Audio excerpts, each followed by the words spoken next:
Good evening, everyone. You are in the spotlight with Brian Gardner for this Tuesday, August the 29th, 2017. Good to have you all here for our first and only show of the week.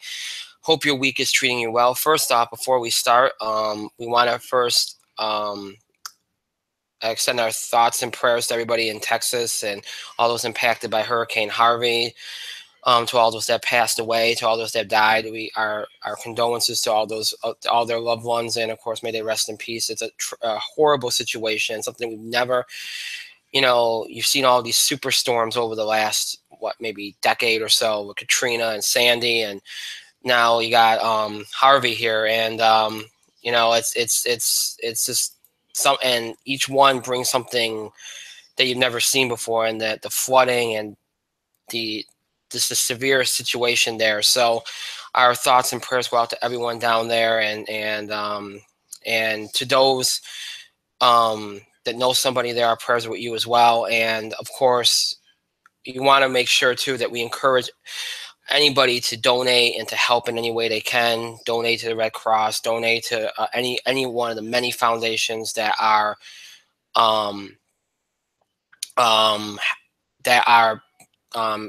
collecting donations, collecting money and other things to help out with the recovery efforts down there. So if you can help out, every little bit helps. And whether it's volunteering or donating, whatever you can do, just do it, because they need all the help they can get down there. So we want to encourage people to do that. So I wanted to start with that because it's obviously far more important than anything else on the show here tonight. All right, so to start off, as always, if you'd like to interact or contribute to the show and have your voice heard, you can email us at itspotlight411@gmail.com. You can also follow us and tweet us at itspotlight411. Please remember to use the hashtag itspotlight411 for anything you tweet regarding our show. And of course, you can find us on Facebook. Just search for In the Spotlight 411 on Facebook, and then make sure you like our page once you're on it or once you find it. Okay, so with that being said, as I said, this is our first and only show of this week. And tonight is, of course, a big deadline. Tonight is the deadline for two things. One, for the winning ballots for the In the Spotlight TV Awards. Those were due at 9:00 p.m. Eastern Time tonight. And you also have the live voted award nomination submissions. Those were also due at 9:00 p.m. Eastern tonight. So the deadline for both of those has passed. Now over the next week, our I like to call them our awards board, but our awards committee, if you will count everything out, do everything that they have to do. And then next Thursday, when we have the 7th annual In the Spotlight TV Awards, we will have the results of all of this. Of course, we'll start off with the live voted award nominees. We'll give you the nominees, and you can then vote on those nominees, those live voted awards throughout the night, and we'll announce the winners right before some of the bigger awards of that night. Then, and of course, again, we'll announce the winners of the TV Awards next Thursday. So a big show next Thursday, one that you don't want to miss, one of our bigger shows of the year. So all the results of everything that we've been doing over these last couple weeks will be revealed, and that will also be a very big week for us. It's kind of like I like to call it our homecoming week after summer when people are kind of in and out and, not always, present or, have on vacations and stuff like that.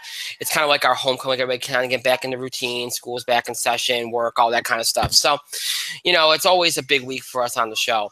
And as I mentioned, we will, we'll be making some announcements over the next couple of weeks about what's going to be going on with the show and all that kind of stuff. The football show, I'll address that. So all of this will be coming quite quickly here over the next couple of weeks. We'll address a lot of things and get the ball rolling on a lot of things. So you don't have to worry about any of those things. I know people have been asking a lot of questions this summer, and I've been evasive, but with reason, and I'll explain why later on. But we're not going to get into that tonight. Got other things to do tonight, of course, and So, you know, and I'm apologize for being distracted. I'm trying to post everything, so I'm trying to do two things at once. Usually, I do that while we're as we're coming on the air, but I didn't have the chance to here. My screen was kind of giving me trouble. So, but yeah. So next week, 2 shows. We're back to our normal schedule. Tuesday and Thursday, 9 o'clock p.m. Eastern. Tuesday's show will be sports, entertainment, and wrestling. We'll talk about all the big headlines in sports, wrestling, and of course, box office being in big headlines, entertainment.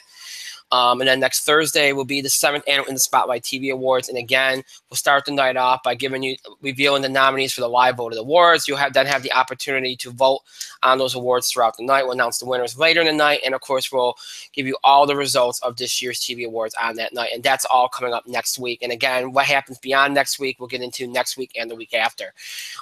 So we're heading into a big time of year for the show. It's kind of like a new season. It's always big when we get to this point. So as the summer days wane, fall comes up upon us, and things start to kind of get hectic in a lot of ways, and in a lot of different ways, if you will. So yeah, so I just want to give you all the heads up on that, as I always do at the top of the show. Okay, so, and I think everything's posted now. All right.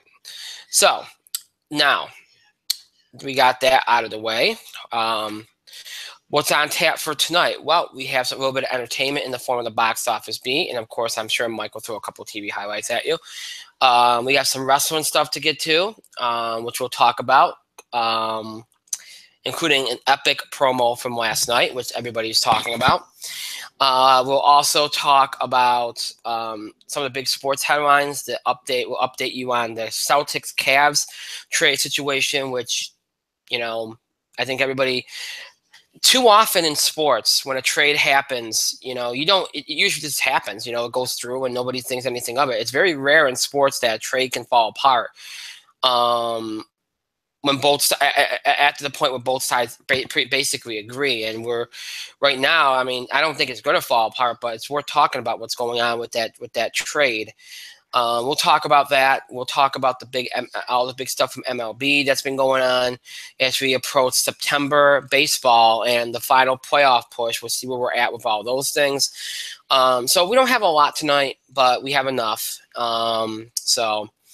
And one real quick thing to address for those, I've gotten a couple questions over the last week from people asking when we're going to do our end of summer movie wrap up. That will be coming, I think, sometime in mid-September. I'm not really sure yet. I've gone back and forth on it on whether we should wait. I don't know, but yeah, it's coming. I haven't forgotten about it. Just, you know, bear with us here because we got the TV awards next week, and you know, time is not on our side with that doing that right now. So just bear with us. We'll get to it. It's in the plans. No worries. So, all right. So I guess I will just get started because I don't know if Mike is ready. Ready the whole time. Huh? Okay. I thought I heard him. Stupid son of a bitch. It's always a welcome greeting. Hey, Mike, you're in the spotlight.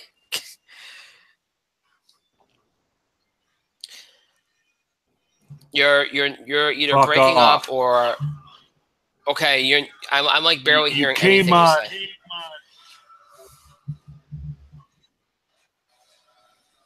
You came on during a Kevin Owens segment, which I was watching gleefully. You were late, and not only that, the audio is delayed by at least 2 seconds. Okay, well, I looked into the audio problem, and apparently I'm told it's Maybe not on my 3 end. seconds. Okay, well, whatever. Anyway, yeah, so. You keep saying that. I don't think it means what you think it means. Yeah, I think it means the same person that can't seem to get on camera most of the time has got the problem. So, yeah. It was just so much easier when we were on the phone. But anyway. Really? Really? You want this? Okay. I didn't say I wanted it. Doesn't mean Well, whose decision was that? It wasn't a decision. It was me just pointing out that you're the one that usually has more problems than I do. Usually, that doesn't mean I don't have problems.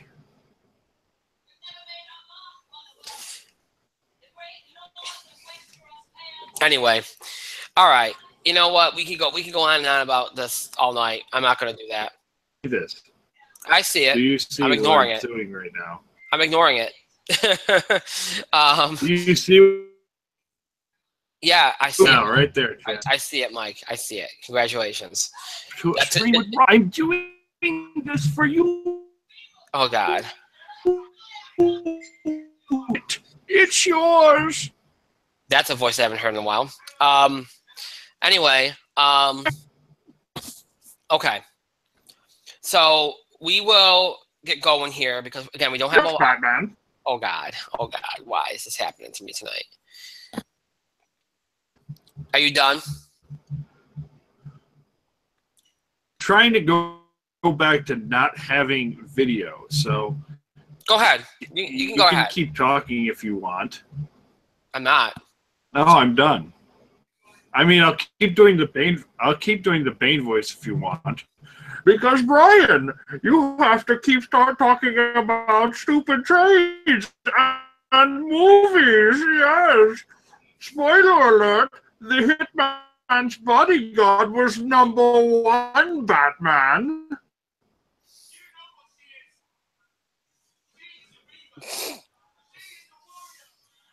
Wow. And there was a huge suit promo where Roman Reigns called John Cena. This of Gotham will happen. You're welcome. All right, let's get do this literally. You might want to take control back. I am going to take control back. All right, so let's get moving here. Let's get into We'll start with entertainment, and I'm starting with entertainment because I'm going to be quick here because we can make up some time here. Because honestly, folks, I was even considering not even putting the box office beat on here this week because there really is nothing worth mentioning here. Mike already kind of spoiled it. It was a miserable box office weekend. We said it would be. It was worse than we thought. And this is a traditional thing every year. Right around Labor Day, this happens. That's why you get a lot of re-release. I think Wonder Woman's being re-released upcoming. Because I mean, this is the time of year you see this a lot because there's nothing out. There was only there were three new releases. All Saints, which only put in 1.5 million. Birth of the Dragon, which only put in 2.7. And then Leap was the biggest new release, and that only put in 4.7. I thought it could do a little bit better, but again, I'm not surprised it didn't. Other than that, your #1 movie was a repeat of last weekend with The Hitman's Bodyguard at 10.2 million, a 52% drop up. We said it'd be #1; it had to be by default. But that's just a miserable total for a #1 movie. And again, this is traditional for late August now. This is what happens. This is when you probably have the worst of the box office nowadays. Annabelle Creation and Stain put in second with 7.6 million. Again, a 50% drop off for them, and nothing else was over 5 million. That's how bad of a weekend this was. Also, the Mayweather-McGregor fight was shown in Fathom Events. It made 2.6 million. So they probably could have re-released that as a major event in theaters and probably done better than a lot of movies this weekend. So, in fact, it did. So there you go. But yeah, that's a miserable weekend at the box office. Miserable weekend. And again, we knew it was going to be. It's just a matter of how bad it was going to be. And clearly it was bad. It was worse than I even thought it would be. And this weekend, you have a 2017 re-release of Close Encounters of the Third Kind in 700 theaters from Sony Columbia, and a drama called Tulip Fever from the Weinstein Company opening in 600 theaters. Needless to say, and by the way, Tulip Fever stars Dane DeHaan, Alicia Vikander, Christoph Waltz. So a good cast. Zach Galifianakis, Judi Dench. A very good cast, but again, only 600 theaters, so be lucky if it breaks maybe 4 million. It might even be lower than that. But it's going to be under 5 million, no doubt. And Close Encounters of the Third Kind, again, will probably be like $1.5, $2 million kind of release. I don't know if Wonder Woman's being released. I thought I saw promotion for it, but even if that comes out, you figure at most it maybe would do like 5 million or something. Re-releases don't always do big. But other than that, there's nothing else. So this is going to be just as much of a bad weekend. If I had to guess, I'd say the King's Bodyguard. Wow, the Hitman's Bodyguard pulls in one again, probably with like 7 million, and everything else will just kind of be hanging out around 4, 5, 6 million. I'm not even going to make placements because there's nothing worth talking. I mean, this is a weekend where people catch up on a lot of the movies that have been out, and you're seeing that, but none of it's going to make enough of a dent to get over 5 million. The only movie that probably can hold over 5 million is probably Hitman's Bodyguard. It's the only movie that has a chance to hold over 5 million. So that's probably the story. I mean, it's Labor Day weekend. It's the last, really weekend of summer. People are going to be on doing other things, and so next weekend it starts the box office way back from this misery here. So that's all I'm going to say about the box office. There really isn't anything worth talking about here. So we'll leave it at that, and I'll throw to Mike and see if he has any TV highlights. Mike? Do I have TV highlights? Do I have TV highlights? Actually, yes. Let's start with Endeavor on Masterpiece. Great episode this week. With a band going through turmoil and a heavy-handed crusader who wants to get perversion off of television. And those two plot lines intersected quite well. It was a fantastic show, great mission in the 60s in Britain, in Oxford. Very, very interesting. Totally worth your watch. I don't know how many episodes we got left, but it's British, so you only get like 3 or 4 if we're super lucky. So Endeavor, that the center, that show's like a trip. We're in the middle of it. We've got a few episodes left. We're getting down. We're a few more threads are being revealed each week. It's fun to see how it happens. Again, I am recommending The Daily Show with Trevor Noah. It's new. I recommended it last week, but I'm going to do it again. His stuff is actually new this week. Everybody else is on break until September. But Trevor Noah his cast of characters is kind of he's informative. He's almost to where Jon Stewart was when Jon Stewart really peaked. Great job. I highly recommend him, especially during in the craziness of this world. You need entertainment, but you need education. Trevor Noah is fantastic. I will also recommend that a couple weeks ago, and doesn't air until the end of September. And that show is, of course, of DuckTales. Woo woo. Disney has literally aired it 16 or 17 times. Oh, I don't know, 2 weeks. They continue to air it a lot. Because, again, episode 2 doesn't air until September. Right. So DuckTales, David Tennant, excellent job as Uncle Scrooge. Excellent job. It kind of features more than the previous. Occasionally, a kid, Donald Duck would occasionally show up. So now he's like a focal point. The animation was weird, but it was all right. Voice acting was good. DuckTales. worth a watch, especially if you enjoyed the original, and especially if you enjoyed Disney, the way that they're moving forward with their animation. Mm-hmm. Original, you're going to enjoy this one. And if you haven't seen it yet, trust me, there will be repeat airings.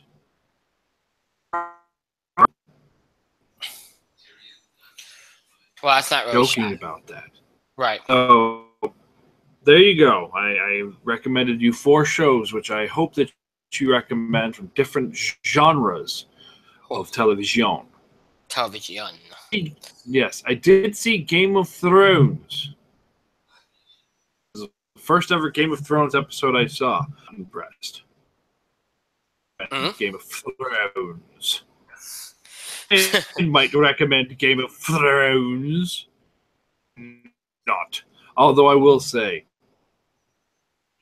his best character. Yeah. His best character. Dude, I know we're going to get some hate mail for it. Shit. I don't recommend his personal opinion. Go ahead. You may talk. I will leave the Game of Thrones stuff out because that show is one of those shows where a lot of people don't watch it till much later, and I'm always hesitant with that one. So I'll wait on that one. But I don't yeah. care. But you Spoiler alert, someone just had said they're related, and it's not Cersei and her brother, played by, I don't know, the guy charismatic. It isn't a great interview either. Look, if you haven't seen it, check it out. It was the longest episode in their history. King blew the wall down. Yeah. And he gave no fucks. But and that's probably the last exposure you're going to get till 2019 because they haven't even started filming yet. So, he's pregnant. Well, they knew already. That was before this week. So figured it out. Well, yeah, but and once Tyrion figured it out, she's like, okay, I can tell everybody now. Yay!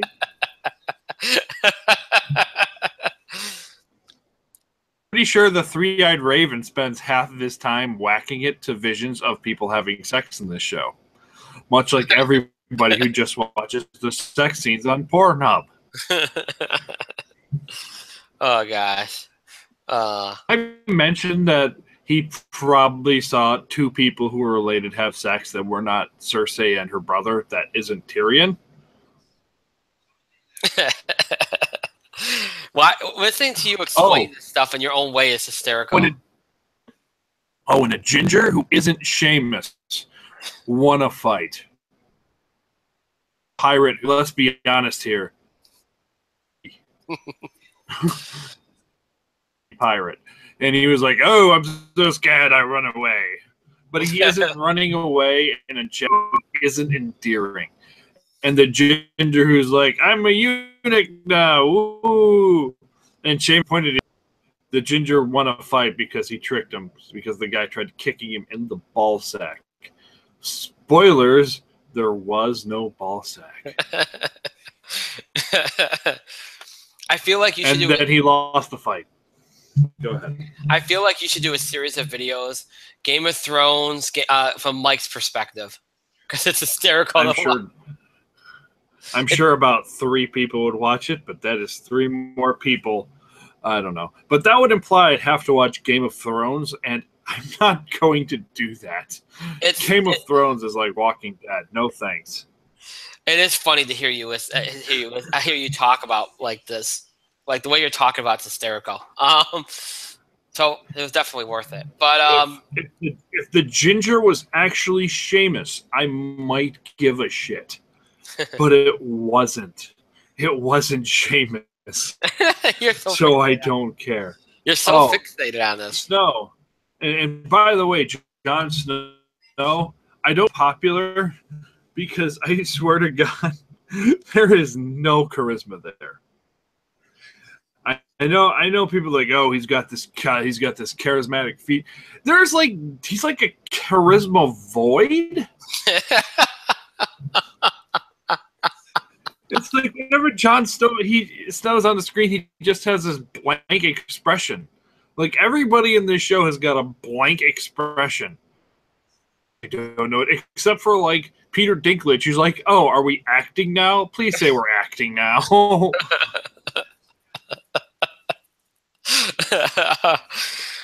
Like everyone in Night King, but I only saw one expression of his, and that expression was, I don't know, anger, because he has the dragon and he blew up a wall, and he's like, "Hey, that's my job now." Hey, I don't care if I don't care Game of Thrones for you. Maybe no. Braun Strowman showed up, and he was like total bros with the three-eyed raven, whose name is Bran. Yes. His full name is Brandon Stark. His name is Brandon Stark, but they call him Bran for short. Yeah. Just go full. Oh, why don't we? Because he's Miss Lucky Charms. Because I don't care. Or maybe cornflakes. Raisin Bran because he's shriveled and wrinkled? I don't know. Oh, but I'm calling him a cereal now because I don't care. You are on your game. We all know what he does. He literally just sits there. Visions. Oh, I can see the past, the now, and the future, but I'm just watching people have sex. Basically, his purpose is to be the exposition guy, pretty much, at this point. He's like an information dump. Every time he's on screen, exposition. Yeah, he's an information dump every time he's on screen. That's his purpose. So yeah. The Stark girl who was on Doctor Who, Maisie Williams, much better written on Doctor Who. No. She had but again, everybody here has this blank expression the whole time, like, I've been so traumatized. It's like shitty Lord of the Rings. And take away everything charming about it and just add boobies and dick flopping everywhere. And that's Game of Thrones. I want to see boobies anywhere. Go to the aforementioned Pornhub. See a good kind of evil fantasy adventure. Mm-hmm. Maybe I'll just watch Lord of the Rings. You might say, "Hey, Mike, fuck you for your Game of Thrones thing," and I'd be like, "Hey, good for you." Dude, I think it's been entertaining. Yeah. You couldn't have a more entertaining review than that. So, hey, I thought it was entertaining. I also don't care about spoiling the finale of Game of Thrones. Okay. I personally, I was just like ready to move on. And with that one, I'm always hesitant with, because I do think there are a lot of people that catch it later. But spoiler alert! I know the charisma vacuum is going to sit on the iron. Yeah, but anyway. Did you know he is technically a Stark and a Targaryen, and so he is he's the heir to the Iron Throne? Oh my god! And he had sex with his cousin, or I don't know. It's not established yet, but they're related. Oh my gosh! I had to do the shocking face for that. By the way, that charisma vacuum, Jon Snow, and you know what, Kit Harington doing things that I've seen him interviewed in. Jon Snow's so goddamn boring. Yeah. But that charisma vacuum. You know you're in trouble. Vacuum is. In trouble for what? I said you're in trouble as a character when your most interesting thing on the show, other than awesome battle scenes here and there, is that you were killed off and brought back to life. Yep. See what I'm saying? Like that. I mean, yeah. So, but going to sit on the Iron Throne because he's also whatever. He's the king of the North and whatever. Just, oh my God! Already, please. We're gonna have the Night King lose, and the Night King is easily the non-Tyrion character in the show, and he hasn't done jack shit. I have dragon, yay! This epic Game of Thrones review is brought to you by.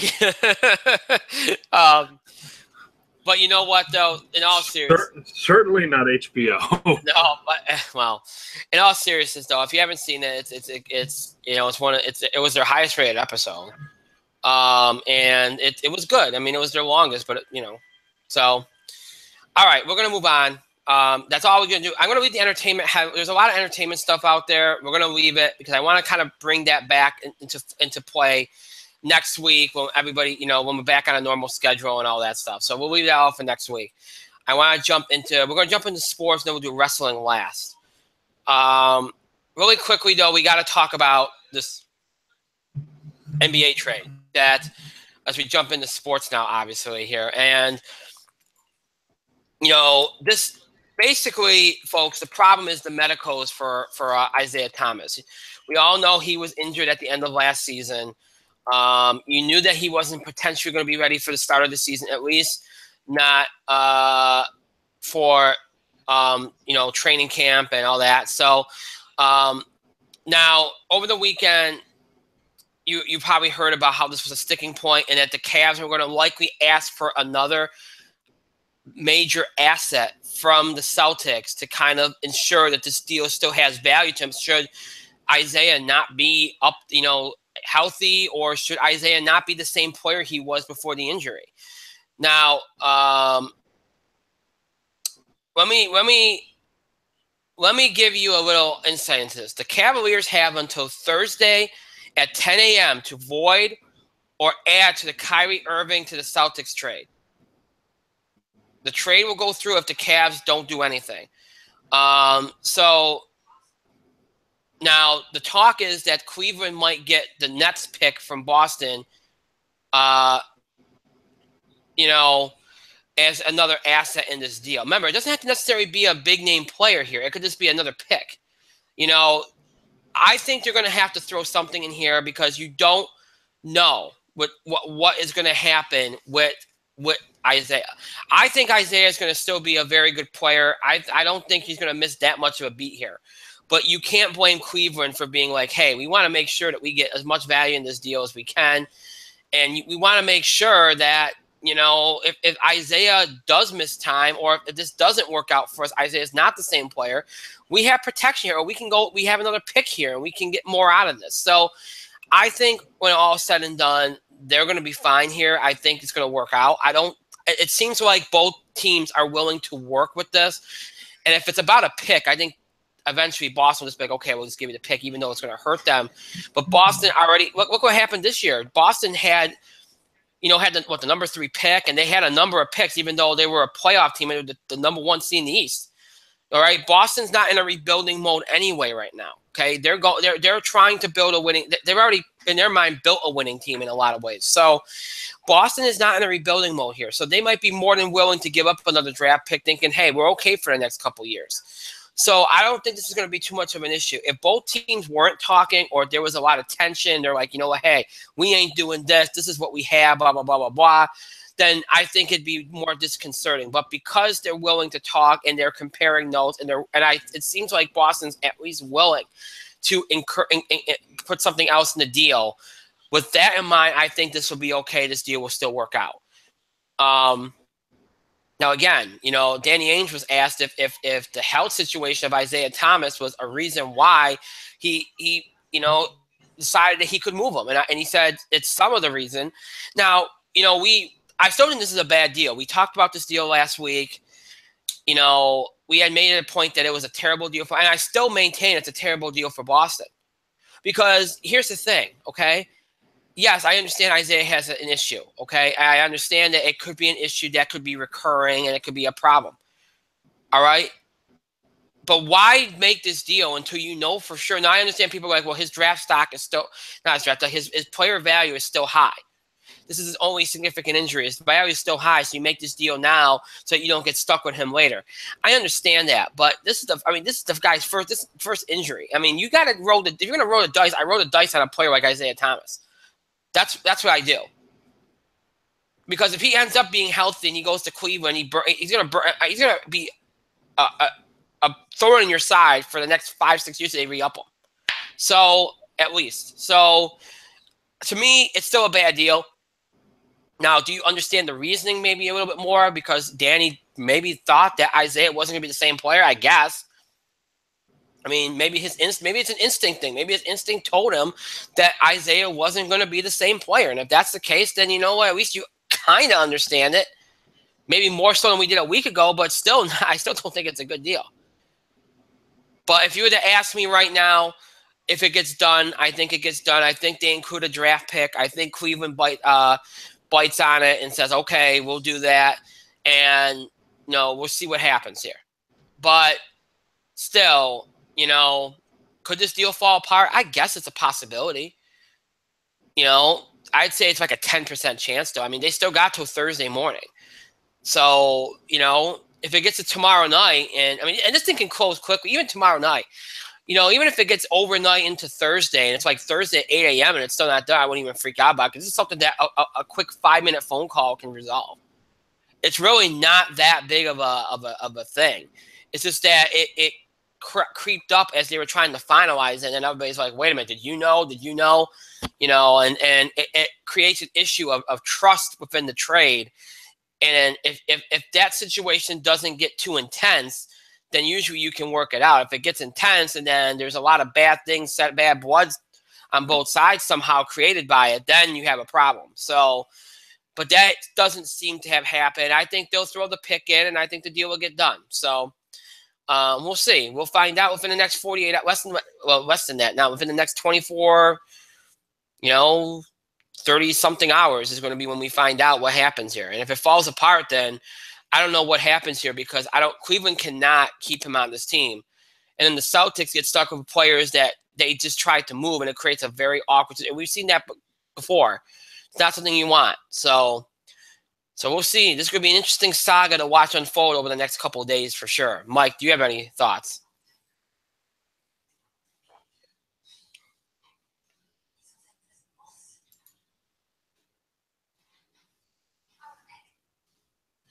Did you throw it to me again? I did. I wanted to see if you had any thoughts on the trade. Brian? Yeah. I was listening to Kevin Owens preach about how you shouldn't drink and drive and how you should wear a seatbelt and moving all important things. You shouldn't drink and drive.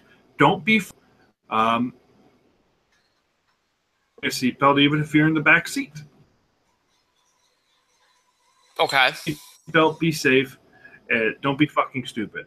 So, but how could you? I was, you know what? It's okay. Because the thing is,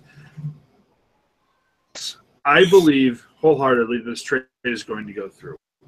Because if Cleveland voids the trade, they're going to be dealing with Kyrie Irving. Not going to want to stay or even go train and practice. Burned the bridge. 100% he has burned the bridge. They cancel this trade. I don't even care if Isaiah Thomas isn't the same player. Keep Kyrie Irving.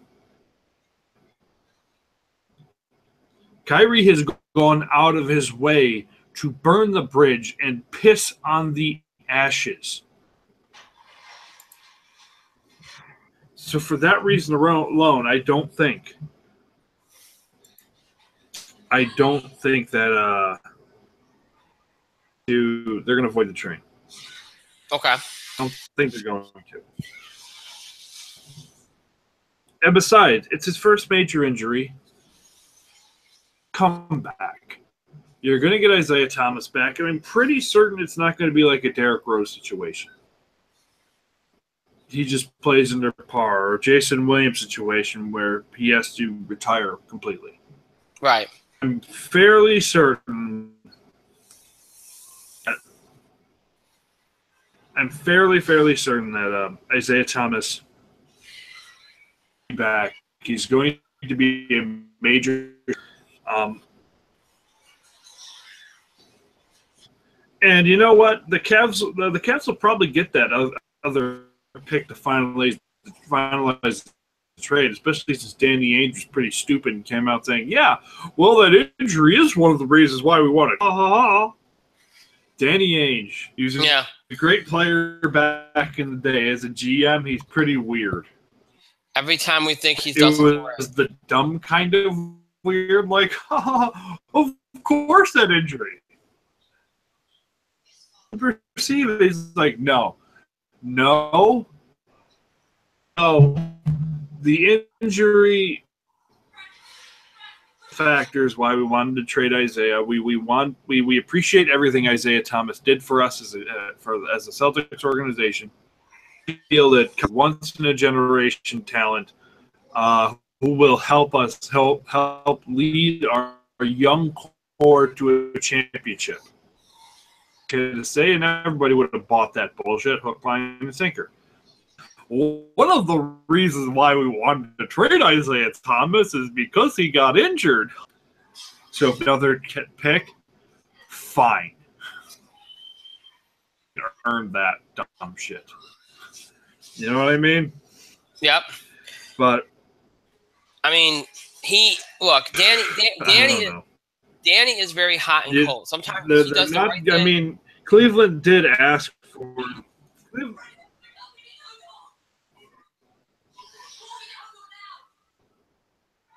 Mm-hmm.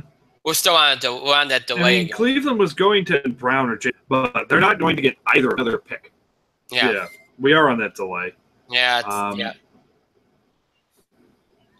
They want Tatum. They want.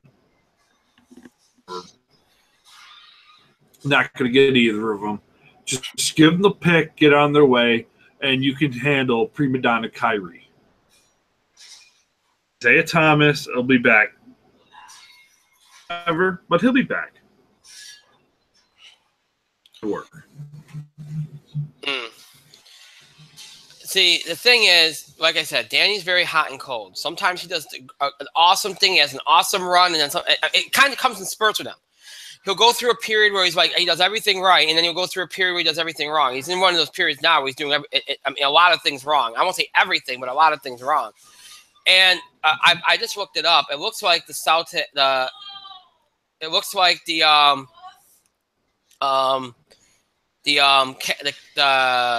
the Cavs. Yeah, the Cavs no longer insisting on another one of Celtics young players, which I said it looks like it's going to be a pick that they throw in just to ensure that Cleveland is pleased, with the deal. So we'll see. I mean, look, and Isaiah's insisting that he's not damaged goods, that he's going to be okay. So we'll see how this goes. It's going to be an interesting couple of days here with this particular trade. And we'll obviously talk about it next week, regardless what happens. Been an interesting saga all along to begin with.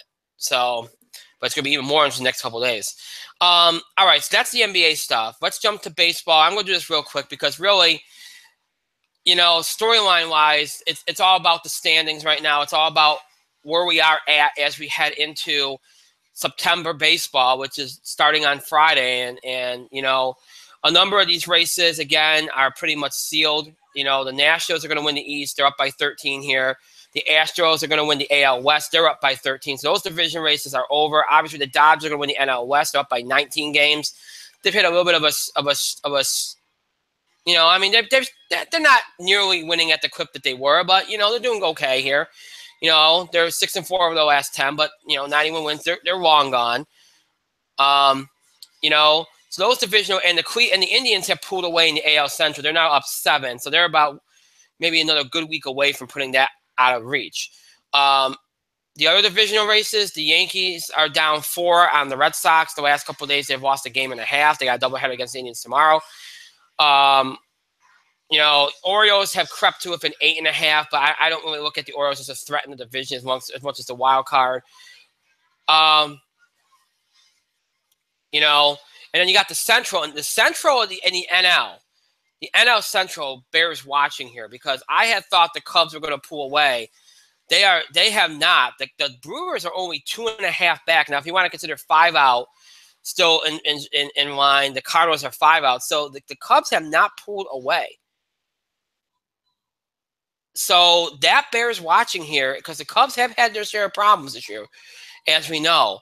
So that bears watching. So if you look at these divisional races, the AL East, the NL Central are the only 2 divisional races left on the board that really bear watching. As far as the wild card, the NL, we've been saying this for the last couple of weeks. For the most part,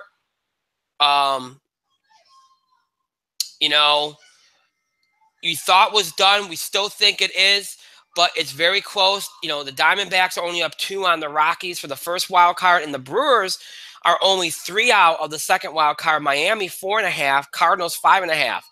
So the Rockies and the Diamondbacks both kind of coming down to earth after starting off so hot has allowed some teams to come back into play, like Milwaukee and Miami's been hot behind Giancarlo Stanton, who hit his 51st home run of the season, his 18th home run of August. He's been on a ridiculously historic pace here for him, by anybody's standard, but for him too. And, look, Miami's still alive here. Cardinals are still alive here. The Brewers are still alive here. And, the Rockies could always leapfrog over Arizona here for that first wild card. So the NL wild card, very interesting. And the AL wild card, of course, very interesting. The Yankees up 3 for the top wild card. Minnesota is in that second wild card position with the Angels and the Orioles both a game out. Mariners and Rays 2.5 out. Rangers and Royals 3 out. So, very close race there. So both wild card races very close. And as far as divisional races go, the NL Central and the AL East is where it's at. So you got 4 races here as you enter September worth watching here, which is good. I mean, hopefully that stays true through the bulk of September, so it makes it interesting. Or at least you have some races down to the last week of the season, so it's interesting. We don't want it to be like the last couple of years where everything's handled as you go into the last week and it's boring. You want some of these races to come down to the wire. So, and it looks like at least, you would think a few of them would at this particular point. So, right now I still maintain my position on a number of these. I still think Arizona and Colorado will survive and win the NL wild card. I think the Yankees will get one of the wild cards. Who that second wild card goes to is anybody's guess.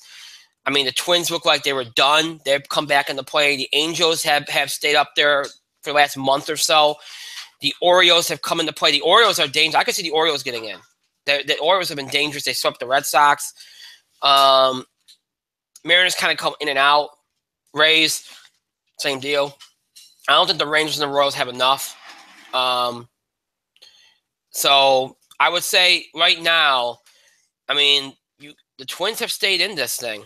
They really have. They've surprised me a little bit. And the Angels too. I think it's between the Twins, Angels, and the Orioles for that last spot. I think the Yankees will get in. I don't know what spot they'll get in on, but I think they'll get in. And I think that last spot is a Twins, Angels, Orioles deal. One of those 3 teams will get that last spot. So we'll see. I think some of these other teams, like I think the Rangers and the Royals are going to drop back in the next week or so. Royals, I think we're 45 innings straight shutouts over the last couple nights. So last week or so, whatever it was. So they're struggling offensively. Texas has been up and down. I could see those 2 teams dropping back over the next week. And then, we'll see what Tampa and Seattle do. But those two teams, I think, can drop out in the next week or so. So, we'll see. Now, we got a lot of mail about last week's Yankees-Tigers brawl and how it was handled and everything. It's an interesting thing because we could obviously there's been a lot of talk about the umpires in that game and how they did not defuse the situation, which was the first mistake. And I know not every umpire can look at the history of what the teams have done over the season and what happened in New York and everything. But, at some point you have to, I mean, come on. And to not, and even still, to throw somebody, if you don't want to do that, maybe you don't know the history, maybe you're not ready to warn somebody, fine. But then when the when the Yankees throw at the Tigers, you don't throw out the Yankees pitcher. I think it was Canley. You don't throw him out. There's no reason to throw him out. You haven't warned anybody, and you didn't even hit the batter. So if you're not going to know the history and you're not gonna warn the teams, then fine. Then when Canley throws at him, that's when you warn both guys, both teams, and you leave it alone. You don't eject somebody like that. That was uncalled for, and that exasperated the problem. The other thing too is the umpire has to go. The home plate umpire has to stay at the plate and stay between Cabrera and Romine. You cannot let there be woofing behind home plate. You can't let that happen. Because then you create a tension, and the umpires were terrible in that game. The umpires should be ashamed of themselves the way they handled that game. Now, granted, the players have to take responsibility for what they did in that game too. Cabrera incited the incident completely. I don't know what the hell he was trying to do, but he did. Sanchez didn't help matters. He needs to take responsibility. I know everybody's going crazy about Betances. He should have gotten suspension or whatever. He hit somebody in the head. What he did was unfortunate, but if you follow Delvin Betances, he's a wild pitcher, especially this year he's been very wild. There's no way in that situation, and at the start of an inning when they're tied, that he's trying to hit somebody, especially given out the game had gone. Okay, he's not trying to hit somebody. All right. So, look, it was a lot of people were entertained by the game. It was like the highest rated Yankees encore in 8 years. A lot of people were entertained by the game. It has been a long time since you had a brawl like that. It'll be interesting next year. Now, one of the things that next year when the Tigers and the Yankees meet, if a lot of the same players there with the Yankees, then probably a lot of the same players will be there. But with the Tigers, you don't know. They could have a fire sale this winter and get rid of a lot of those guys. So you don't know. But if a lot of the same players are there, then it could be interesting. But, yeah, look. If you like fights, I guess in baseball, then I guess you love that. To me, it got a little comical after a while. To me, it wasn't fun. To me, it wasn't like the Yankees and the Red Sox in the past where you had these, it was just a heated rivalry. This, to me, was just a whole lot of nothing that could have been dealt with, by the umpires if they nipped it in the bud soon enough. But do I think that baseball handled the suspensions well? I know a lot of people think Joe Torre was biased. The Yankees, honestly, I thought it was fine. The Cabrera needed to get the most because he's the one that incited the incident. I was happy with Sanchez's. I thought that was fine. I thought Romine should not have gotten. I know Romine was in the fight, but Romine was defending. I don't think Romine should have gotten 2 games. But it is what it is. So, but yeah, I think the buck starts with the umpires. The umpires were terrible. They should. I hope that they were talked to about their actions in the game because they were terrible. And the players need to take responsibility for what they did, and you go on, and we'll see what happens next year. If the Tigers are, if the Tigers have a lot of their same players, and next year could be interesting with the Yankees. So we'll see. But obviously, I wanted to acknowledge that because that was obviously a big source of discussion last week on at the end of last week in baseball. So Really quickly, I want to address the Mayweather McGregor fight. I didn't put this in the show description because we're not going to talk about it much here, but I'm going to be quick about this. If Floyd Mayweather was 5 years younger, it's not much of a fight. Okay? He's clearly not the same fighter he was. He's still good. Could still win a lot of fights, a lot of matches. Could still win. But, two things were in his favor. Okay? One, he's Floyd Mayweather. He's still a good fighter. He was so good at the top of his game that even in this state, he's still on an elite level. Okay? And the second thing is he's facing a guy that's never been involved in a fight like this before.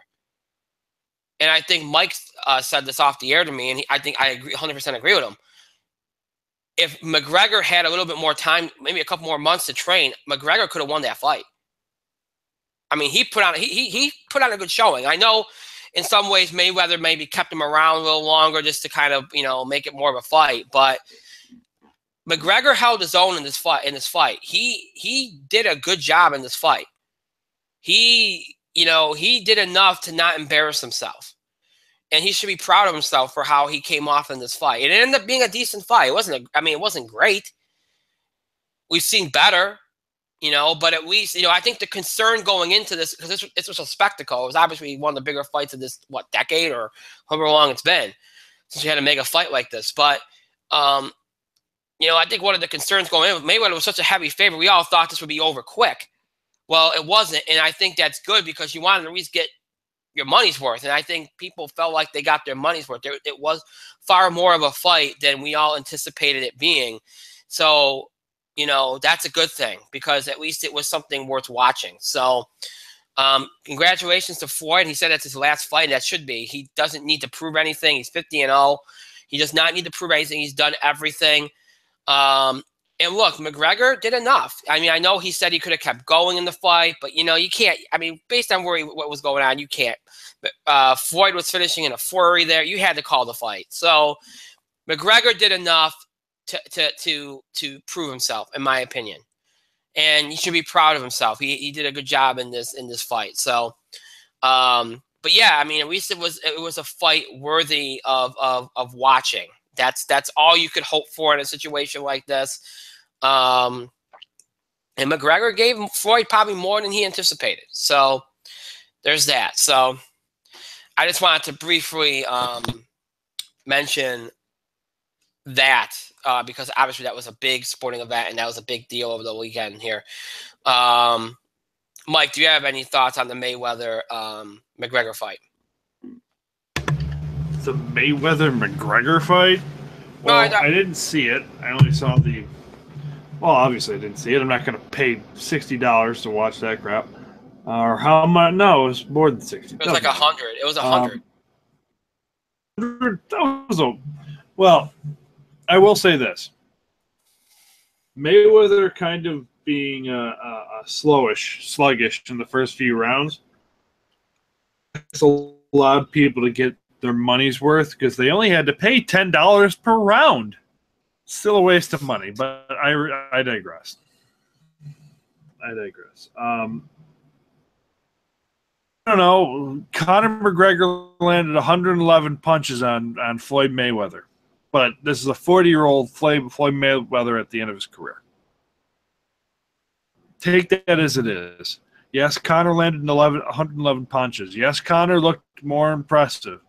But once Floyd actually got going, completely outclassed. But hey, Conor tried. He tried something different, pressed for a little bit, and then he lost. So, yes, Floyd doesn't have anything left to prove. He's done.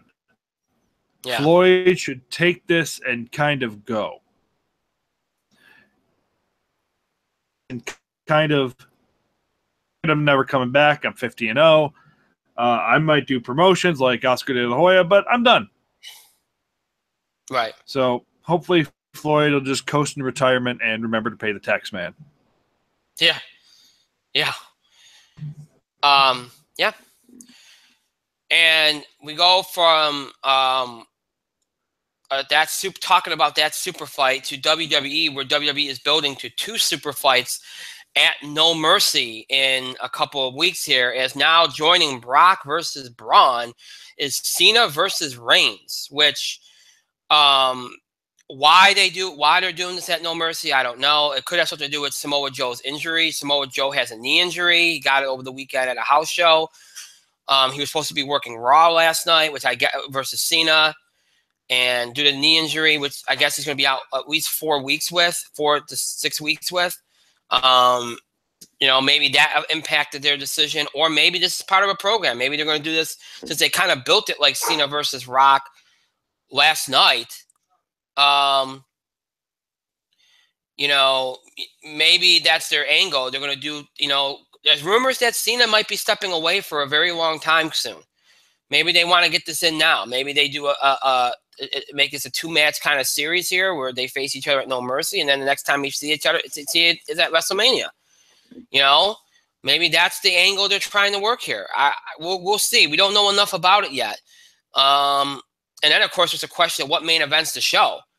We thought it would be Brock versus Braun, but Cena versus Reigns. I mean, I know it's the Universal title for Brock versus Braun, but Cena versus Reigns. And maybe in their mind, the fact that this pay-per-view is taking place in LA, which used to host SummerSlam. Maybe their mentality is they need big fights for this card. Maybe that's their mentality. They're putting 2 essentially big WWE super fights on this card to sell tickets in LA, and you need marquee matches to sell tickets in LA. So maybe that's their mentality. I don't know.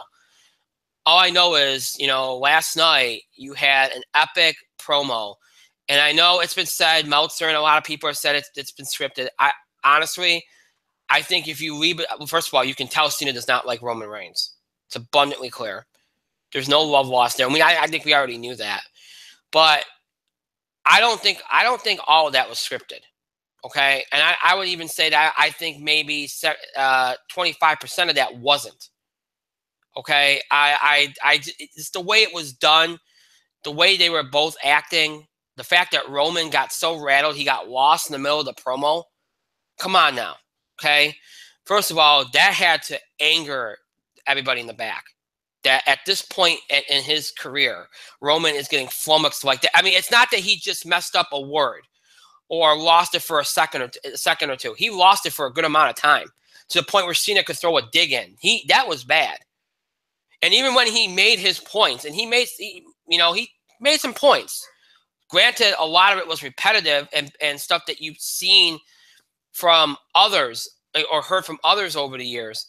Even when he did it, he felt like, because of getting lost in the middle of that promo, okay, it felt like he just didn't recover enough. Like he was still like rattled, and it didn't come off as convincing. It felt like he was just like, well, all right, I'm just going to rattle off what I'm supposed to do. And there wasn't a lot of gusto behind it. There wasn't a lot of believability behind it. It was more like, I don't know, it just didn't have the same intensity that it should have. Like the intensity level was not the same. Except for when he said that you're a fake bitch. That was about it. So, to me, I mean, that was the only time it felt like he tried to go to a different intensity level. So it was a little bit, Cena destroyed him. And you have to think that a lot of people in the back, particularly Vince, were not happy with how that came out. I'm now, granted, it's going to sell the match. It's going to sell the match. So I guess you could be happy from that standpoint. But,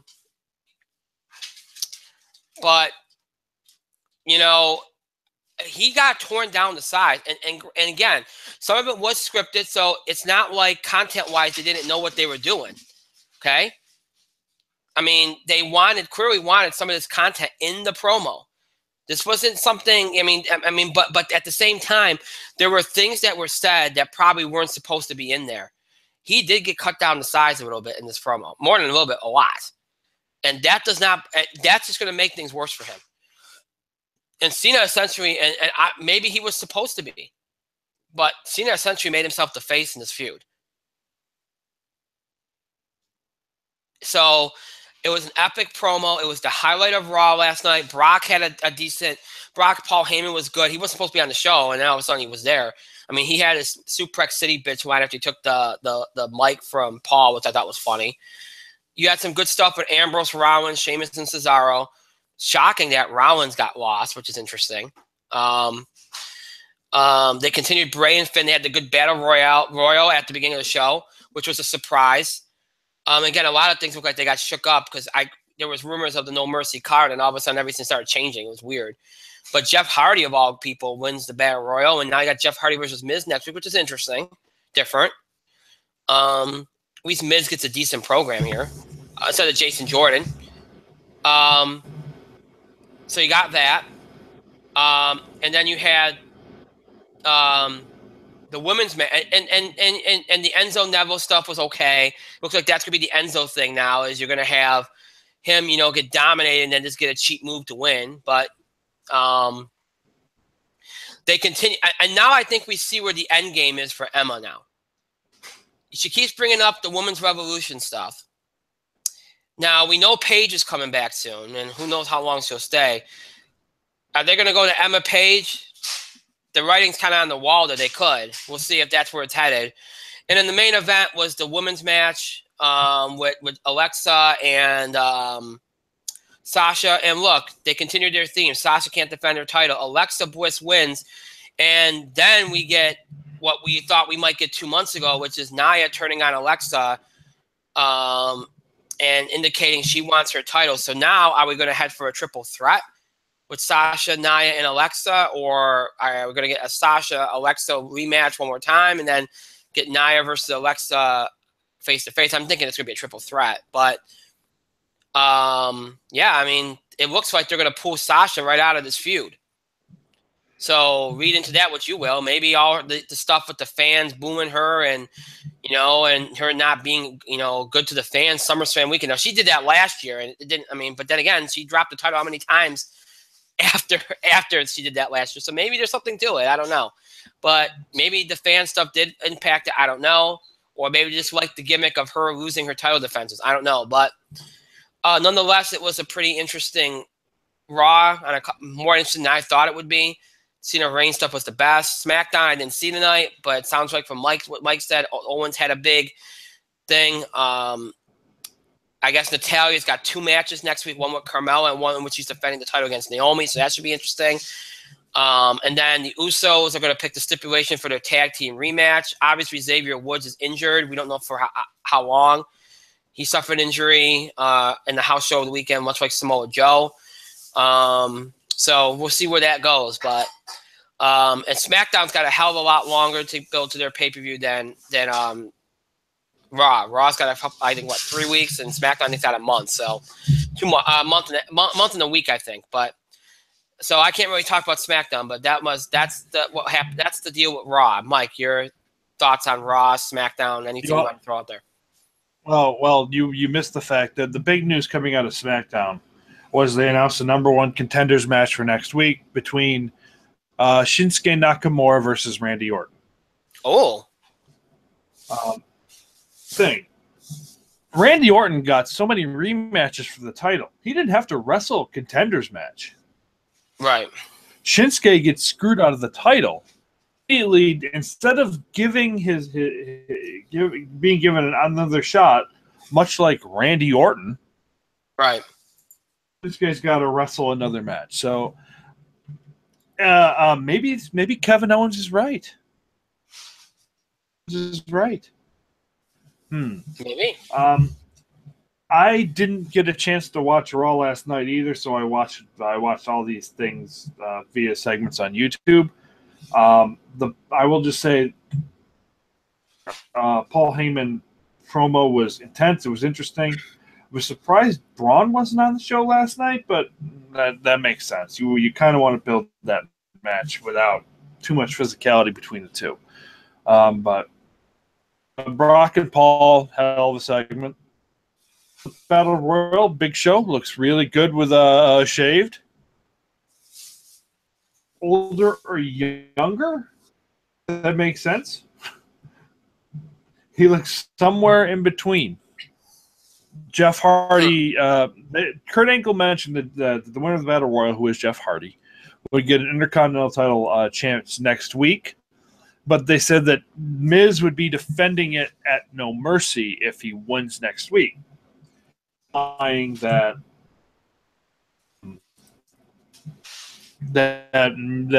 Jeff, maybe you're spearheading that. Maybe Miz's match at No Mercy will be met. Who knows? But Miz is good here. Miz is always good, so it's not surprising. Alexa Bliss wins again. That was the only match I didn't know about what happened last night. Excuse me, Sasha. Chance to. Probably because it ended late. So I'm like, oh well, Sasha just retained, and so what? I don't want to see that. And I looked on Twitter. And then I look on Twitter today. It's like, oh, Alexa won. And I just started laughing so hard. It's like they don't have any more faith in Sasha Banks, do they? Tells me that Sasha was never supposed to win. I think at SummerSlam. My opinion, Sasha was never supposed to win. They just did the title change. Just do the title change. And it doesn't matter anyway. That Alexa Bliss has the title. She's much more entertaining at this point in time than Sasha Banks, and that's just my opinion. Taking it for what it's worth. But title, I think it's going to be a triple threat match. But I think the title's just going to end up on Nia Jax anyway, because they might want to have the title on a big muscle and someone to come up and dominate. Mm-hmm. Hint. Mm-hmm. There's that. Because it doesn't matter, because that title is going to end up on one specific person, and it's going to stay there for a very, very long time. Cena had the title for a long time. Wait till you see what happens next in the Raw Women's division. Let's see, and the Roman Reigns John Cena stuff. Oh my gosh, guys in WWE who can really kind of stand against Brock Lesnar, against promo and a good promo battle. Kevin Owens proved it. Say it because I'm a homer, but you know it's true. Kevin Owens could 100% do it.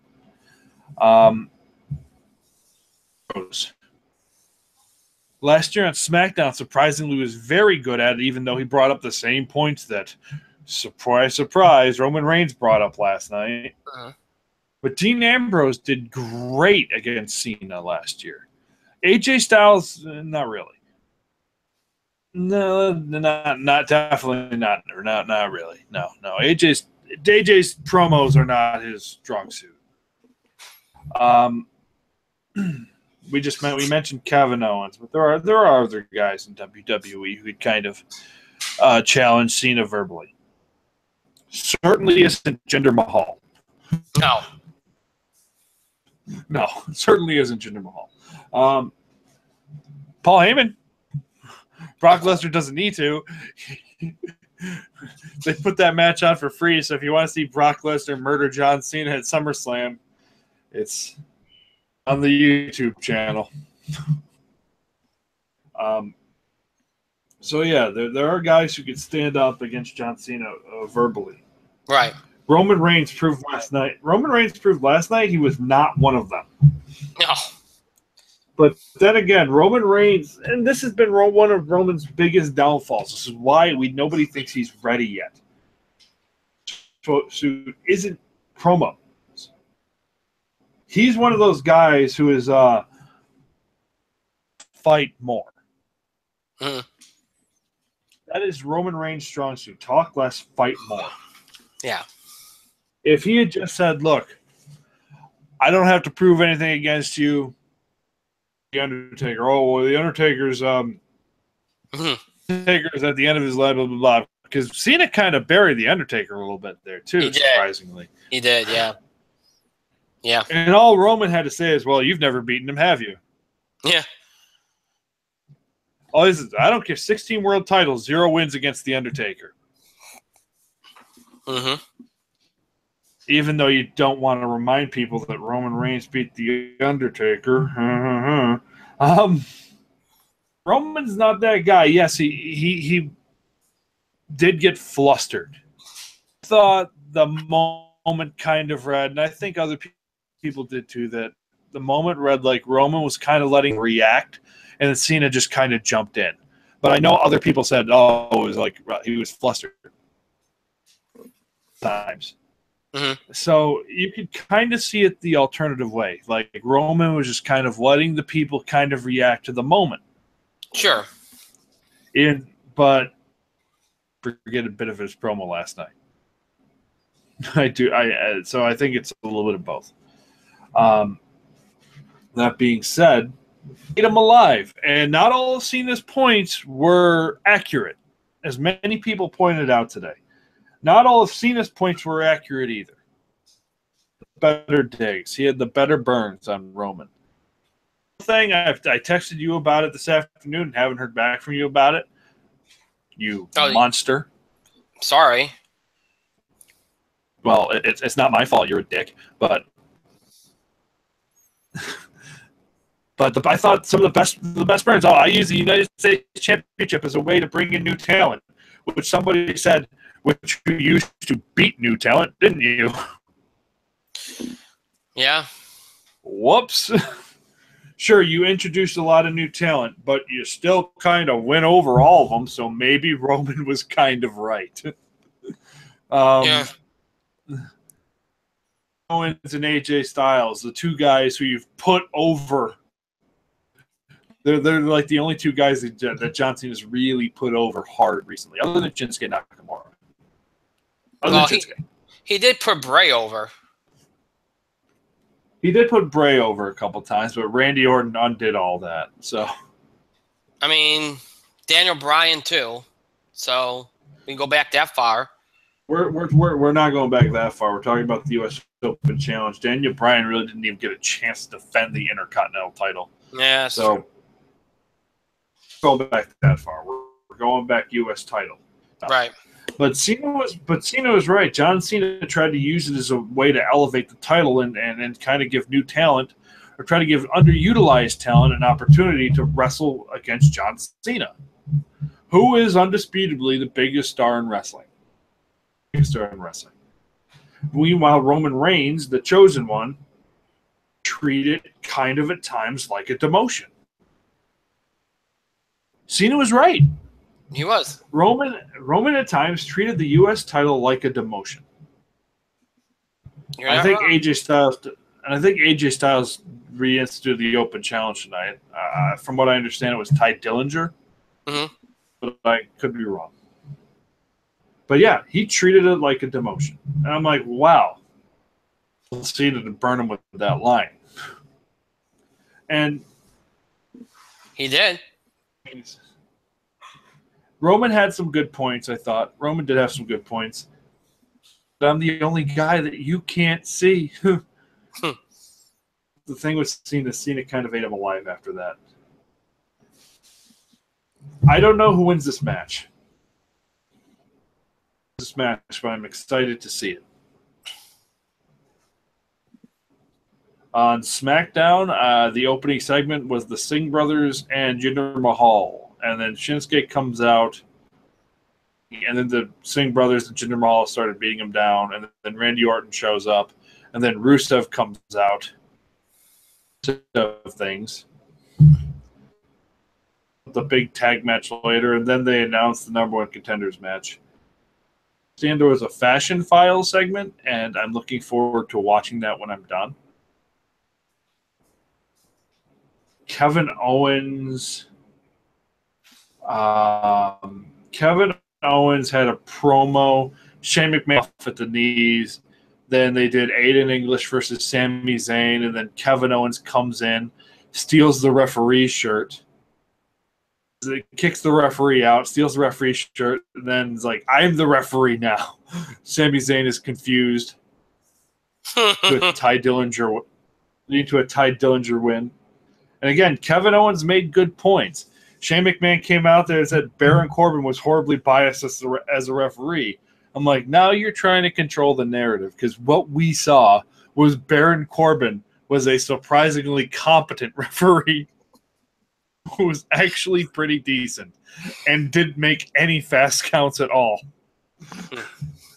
So, and I'm not saying this is a Kevin Owens fanboy. I'm saying this because when I watched that match back, Baron Corbin was a surprisingly good referee, and Shane McMahon didn't have a leg to stand on. Yeah. But the narrative is that Baron Corbin was horribly biased, even though they ran a segment the week before, with Baron Corbin going up to AJ Styles like, I'm the referee for this match, and Kevin Owens promised me that if he wins that title back, I get first crack. And AJ Styles is like, well, that's great. I'm running an open challenge every week, so if I win, you know where to find me. And Baron's like, and just walked away. So it's like, what was the whole point of? So it's like Kevin Owens is maybe kind of right that Shane McMahon's kind of screwing him out. Instead, that I don't know what happened, but apparently Kevin Owens went to the parking lot, and that's where Shane McMahon was allegedly headed. So, to see if something happened. That's all I know about. That's all I know about SmackDown, other than Shinsuke, Aiden, RKO. And I'm fearful that WWE hasn't learned their lesson. And we won't go back, and we'll go back to Randy Orton versus Jinder Mahal, which is a terrible idea. And you could see that happening because of what their next pay-per-view is. Mm-hmm. On a Sal, right? You could see it. It writes itself how Randy got screwed out of the title constantly because of the interference. But the reality of the situation is this. You go back to Randy Orton, you cut Shinsuke Nakamura off at the knees, and it's really hard to build that back up again. Yeah. It's really hard to build, and especially since Shinsuke is honestly, Nakamura is more over with the crowd than Orton is. Back to Orton. You cannot go back to Orton. And I think Orton's not done with Rusev anyway, so there's that. I'm thinking that Rusev's going to screw him out of the match, but But I mean, there is a rumor that, and I know you're probably going to address this later, but there's a rumor going around that WWE after Hell in a Cell might hold the title, might keep the title on Jinder. Yeah. On Cena. I think it's possible, but I think there's going to be enough level-headed people in the back, Triple H, that'll say, look, we got to pull the trigger on Nakamura now. We can't do this to John. We'll undercut him again. We have to go with Nakamura here. Yeah. Right. I think it's more likely that Nakamura wins the match, wins the title, because I think you need it.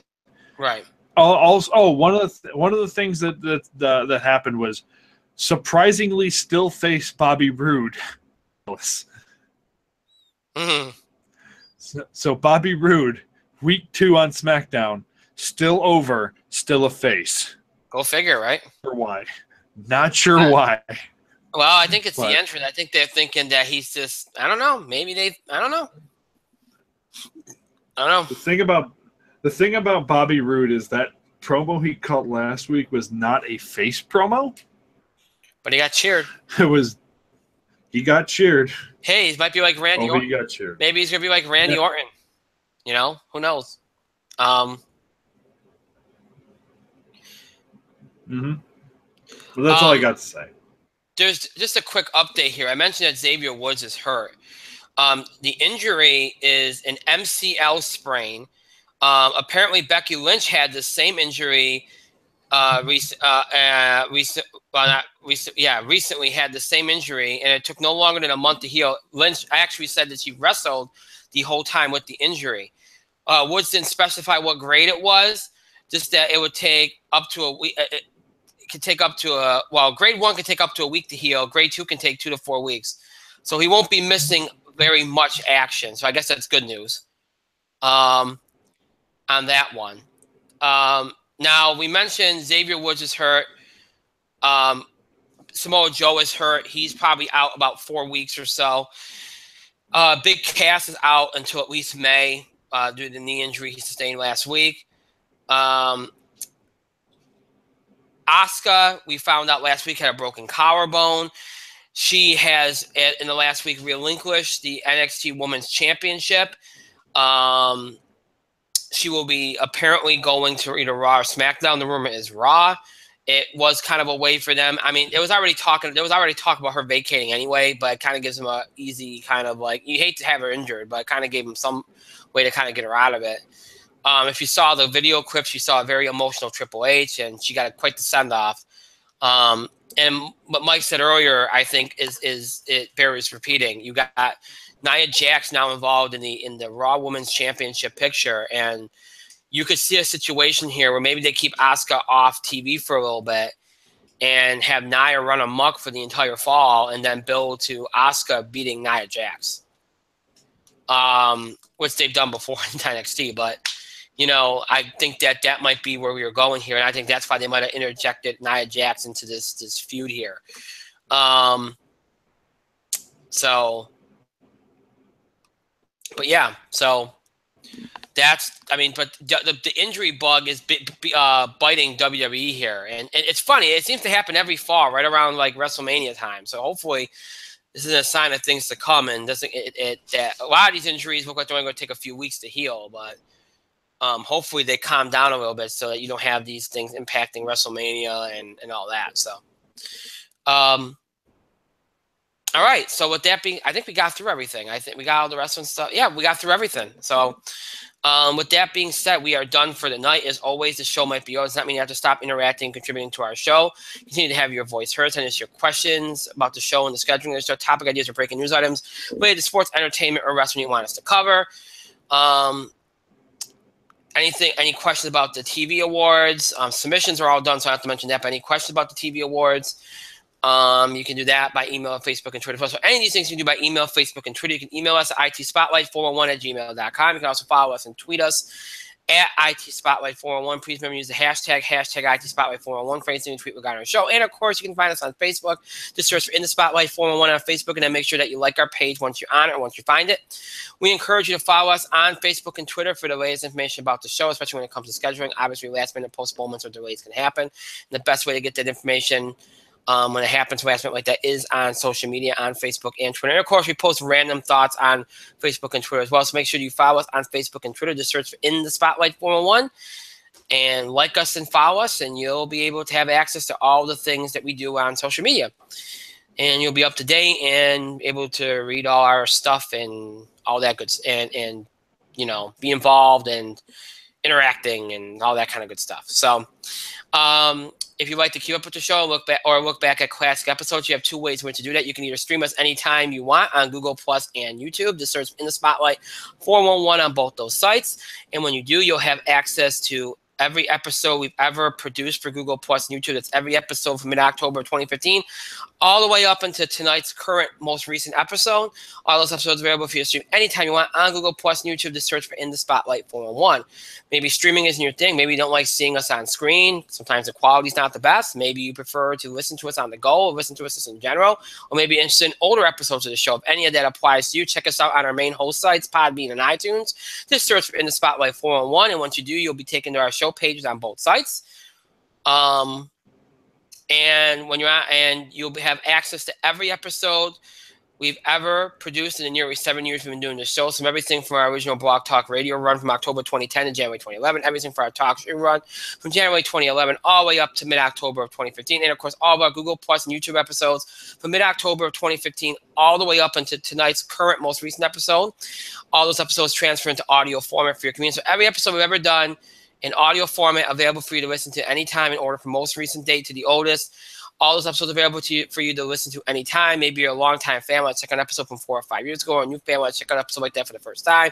Keep up with current episodes, Mr. Parvin episode, any of that applies to you. You can check us out anytime on our main host sites, Podbean and iTunes. Just search for In the Spotlight 411. Again, search for In the Spotlight 411.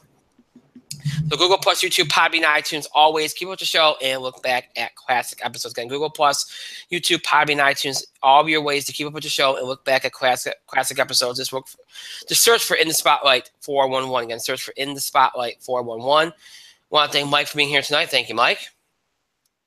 It is now time for bed. Thank myself for another great show. Parents on the back, and thank all of you for your continued support and contribution to the show. Thank you so much for watching. So those that will be watching, listening to this later, thank you to you as well. This is our only show of the week.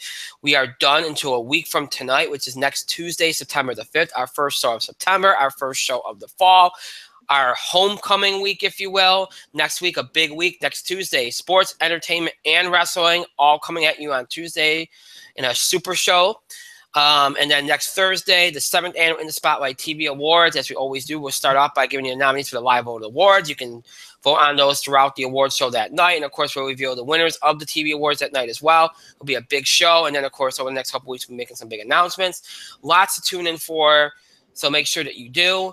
I hope, again, our thoughts and prayers go out, as I mentioned at the beginning of the show, to Houston and to all those impacted by Hurricane Harvey. And again, if you can donate or help in any way, please do. They need all the help they can get down there. And so we want to make sure we note that.